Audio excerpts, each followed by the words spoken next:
Монгол улсад ASEAN-ийн дээд түвшний уулзалт болохтой холбогдуулан гадны зочид ирэх зорчих гудамжуудыг нэн төрөнд сонгон ногоон байгууламжийг бий болгох ажил эхэлсэн байна. Ниймж 13 гудамжийг цэцэрлэгжүүлэх ногоон байгууламжийг сэргээх ажил хийгдэх юм байна. Мөн гаднаас импортоор хотын өнгө үзэмжтэй харагдуулах загварлаг, өнгө зүс сайтай моддыг авчирч суулгахаар болжээ.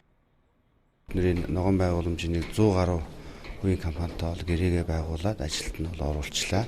За манай Улаанбаатар нэгтгэлийн хувьд бол энэ Улаанбаатар хотын төвийн 20 гаруй гудамжин дээр ногоон байгууламж арчилтыг бол хийн.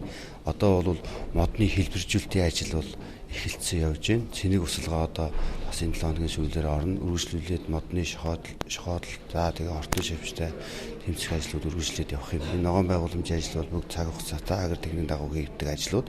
Сүүлийн жилүүдэд Улаанбаатар хотын ногоон байгууламжид анхаарлаа хандуулж эхэлсэн цаашаалтайж дэлхийн хотуудтай харьцуулахад хангалтгүй. Улаанбаатар хот төлөвлөлтгүй замраагүй барилга байгууламжаа барьсан учраас хотын гудамжуудыг зас тохижуулах ногоон байгууламжийг бий болгоход хүндрэлтэй байдаг гинэ. Иймээс маш их хэмжээний зардал гарна гэдгийг олон улсын судлаачид хэлдэг байна.